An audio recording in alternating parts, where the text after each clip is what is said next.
Fantastis, anggaran trotoar di Kebayoran Baru, 60 miliar rupiah untuk panjang 4,6 km. Penulis, Sehardi. Pemprov DKI terus menata jalur pejalan kaki atau trotoar. Sejumlah trotoar di kawasan Kebayoran Baru, Jakarta Selatan, akan segera ditata. Pemprov DKI Jakarta mengungkapkan penataan trotoar ini menggunakan APBD DKI Jakarta 2021 senilai 60 miliar rupiah.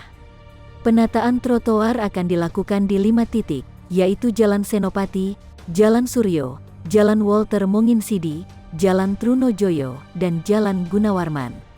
Secara keseluruhan, trotoar yang akan ditata sepanjang 4,6 km dengan lebar 3-4 meter.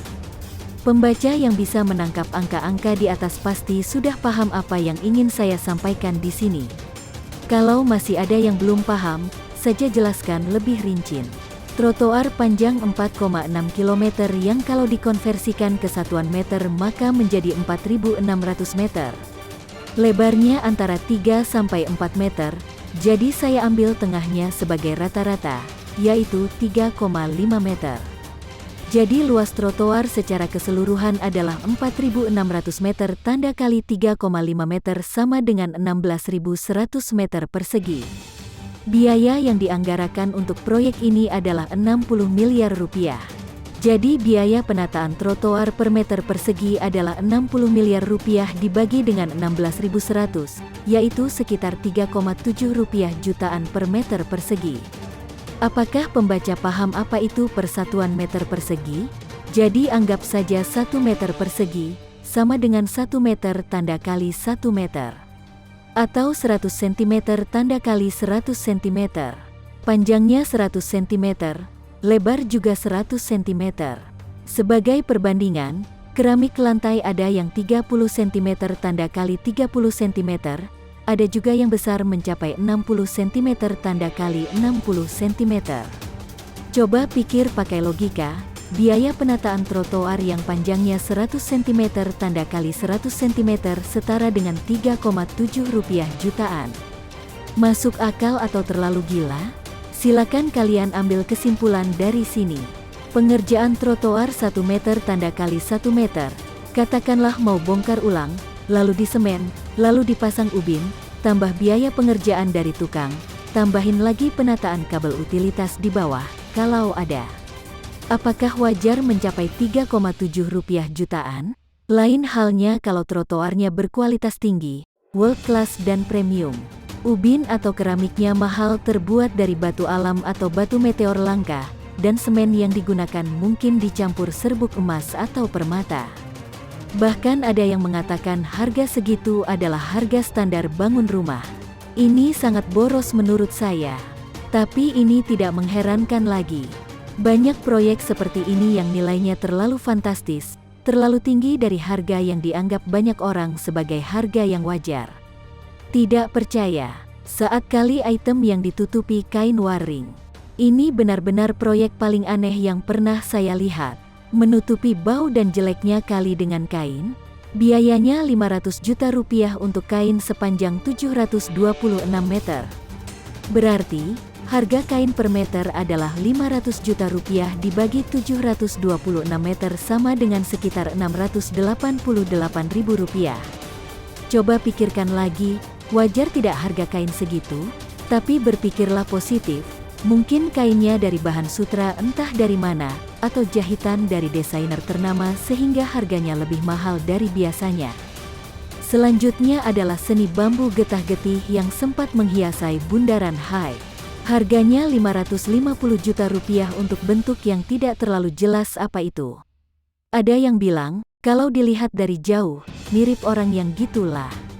Sementara itu di Bali, tepatnya di objek wisata Sawah Terasering Jatiluwih juga ada instalasi seni bambu Dewi Sri yang jauh lebih artistik dan rumit, yang menurut pembuatnya hanya memakan biaya puluhan juta rupiah, tidak sampai ratusan juta rupiah.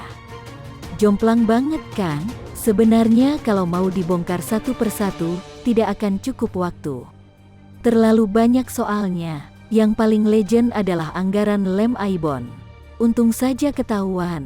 Kalau tidak, bakalan lolos dan you know what happen.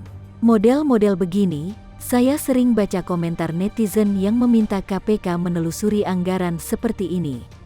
Tapi saya hanya bisa tertawa saja. Kalau mau, dari dulu KPK sudah usut. Nyatanya KPK santai-santai saja. Kalian pasti sudah tahu alasannya. Siapa yang ada di KPK? Gampang sekali kok. Yah, nikmati sajalah kekonyolan ini. Bagaimana menurut Anda? Dinas Bina Marga DKI bakal tata trotoar dengan konsep Complete Street. Dinas Bina Marga DKI Jakarta akan melakukan penataan trotoar di 10 ruas jalan dengan konsep Complete Street. Kepala Dinas Bina Marga DKI Jakarta Hari Nugroho mengatakan konsep Complete Street ini adalah penataan ulang ruang jalan sesuai dengan fungsinya untuk mengakomodir seluruh kebutuhan pengguna jalan. Konsep tersebut dijalankan dengan memprioritaskan pejalan kaki, pesepeda dan pengguna transportasi umum, yang juga sudah termaktub dalam kegiatan strategis daerah di wilayah kota masing-masing, kata Hari di Jakarta, Selasa tanggal 2 Maret tahun 2021. Penataan trotoar di 10 ruas jalan ibu kota pada 2021 akan dimulai dari 3 ruas jalan di kawasan Kebayoran Baru. Rencana penataan trotoar di kawasan Kebayoran Baru, Jakarta Selatan, terdiri atas trotoar di Jalan Senopati Jalan, Suryo, Jalan Walter Monginsidi Jalan Trunojoyo dan Jalan Gunawarman dilakukan mulai Mei sampai Desember tahun 2021 sepanjang kurang lebih 4,6 km. FPI Petamburan terkenal hingga ke Jerman. Penulis, Agus Oloan. Alkisah di Indonesia dikenal ada sebuah ormas yang dulunya ketika dibentuk tahun 1998, tepatnya tanggal 17 Agustus di Petamburan dengan memanfaatkan ruang gerak politik yang semakin bebas karena runtuhnya rezim Orde Baru di tahun 1998. Jadi adanya FPI berkat Orde Baru yang runtuh dan diganti dengan Orde Reformasi, yang memberikan ruang gerak untuk berpolitik dengan kebebasan membentuk partai, organisasi masyarakat, lembaga swadaya masyarakat, hingga organisasi massa mulai menjamur, salah satunya FPI. Makin kesini, FPI makin menunjukkan kuku tajamnya dengan haluan yang melenceng dari semangat penegakan demokrasi Pancasila. Yang mereka buat adalah demokrasi seenak perut mereka, turun ke jalan dengan melakukan demokrasi yang melenceng, suka-suka dengan melakukan sweeping, anarkis dan selalu berujung dengan bentrokan setiap kali FPI turun ke jalan melaksanakan aksi-aksi brutal mereka. Namun, setiap anggota mereka tertangkap, pasti petinggi-petinggi mereka cuci tangan, tidak mengakui bahwa yang tertangkap dan melakukan kekerasan itu bukan bagian dari mereka, selalu berdalih bahwa FPI pembawa kedamaian, namun faktanya, para kura-kura sudah tahulah.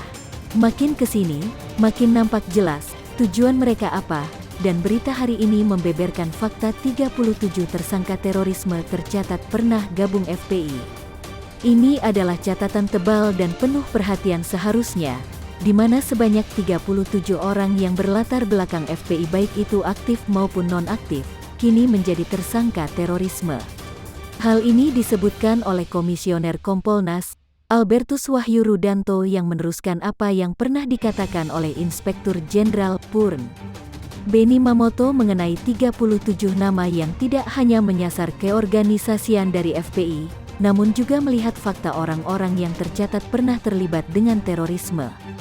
Sepak terjang FPI yang benar-benar menjadi radikal dan siap sedia menjadi tunggangan orang-orang berkepentingan khusus, namun dibalut serapi mungkin dengan aksi bela agama tertentu. Jadilah FPI terkenal hingga sampai ke Jerman sana. Konon, sampai ada warga negara Jerman yang penasaran dengan negara kota Petamburan yang jadi markas besar FPI itu berada. Seperti kita ketahui bersama, selama 1 bulan lebih ini, kita direpotkan dengan berita warga negara Petamburan yang menolak menerima segala surat panggilan dan memulangkan para penyidik Polri yang akan melakukan penyelidikan terkait kelakuan imam jumbo mereka yang mengadakan keramaian saat pernikahan putri keempatnya, plus ceramah-ceramahnya yang selalu memprovokasi dan mengadu domba dan berpotensi menyulut para jemaatnya untuk melakukan aksi-aksi biadab melebihi aksi-aksi terorisme, seperti ancaman penggal kepala seperti yang terjadi di Paris, Perancis. Ternyata ada warga negara Jerman yang masih doyan dan penasaran dengan isi negara. Isi markas FPI Plus seperti apa sih Kecamatan Vetamburan itu? Sehingga belakangan oknum yang diberitakan adalah seorang diplomat Jerman mendatangi Sekretariat Dewa Pimpinan Pusat, DPP, Front Pembela Islam, FPI, di Petamburan, Jakarta Pusat. Kedatangan diplomat itu untuk mengetahui seputar FPI. Pernyataan tersebut disampaikan oleh tim hukum FPI Aziz Yanuar ketika dikonfirmasi mengenai foto yang beredar seorang bule yang diketahui diplomat Jerman memasuki DPP FPI. Betul, dia seorang diplomat Jerman. Datang Kamis tanggal 17 Desember tahun 2020 siang, ujar Aziz saat dikonfirmasi melalui telepon. Sabtu, tanggal 19 Desember tahun 2020, dia menuturkan, maksud kedatangan diplomat Jerman itu untuk silaturahmi dengan pengurus DPP FPI.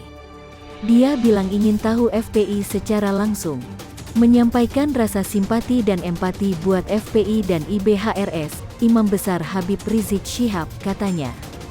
Hal ini sontak membuat publik tanah air heboh, bagaimana tidak? Bagaimana mungkin seorang diplomat dari negara lain datang untuk mencampuri urusan dalam negeri Indonesia? Dan berdasarkan klarifikasi yang dilakukan oleh pihak diplomat Jerman usai foto viral dan dipanggilnya pihak Kedutaan Besar Jerman, mengatakan bahwasanya kedatangan dan kunjungan diplomat Jerman itu dilakukan atas inisiatif sendiri. Namun, menurut saya, itu adalah upaya FPI untuk mendapatkan perhatian dari pihak luar dan kemungkinan petinggi-petinggi FPI di Vetamburan memiliki dan kenal dengan si oknum diplomat, sehingga diundang dan memberikan cerita-cerita yang dibumbui dengan pelanggaran HAM agar si oknum bisa menceritakan atau membuat cerita-cerita heboh dengan narasi pemerintah mengekang hak-hak FPI dan lain sebagainya lewat media-media Jerman atau media-media lokal lainnya. Siapa tahu bukan? Walau pihak Kedutaan Besar Jerman sudah meminta maaf, namun kita harus waspadai si oknum dan bertanya lebih lanjut, apa yang dilakukan oknum diplomat di markas besar FPI di Vetamburan itu? Ini penting sehingga narasi-narasi liar tidak berkembang di luar seputar keberadaan FPI sebagai organisasi garang yang melenceng dari nilai-nilai demokrasi Pancasila.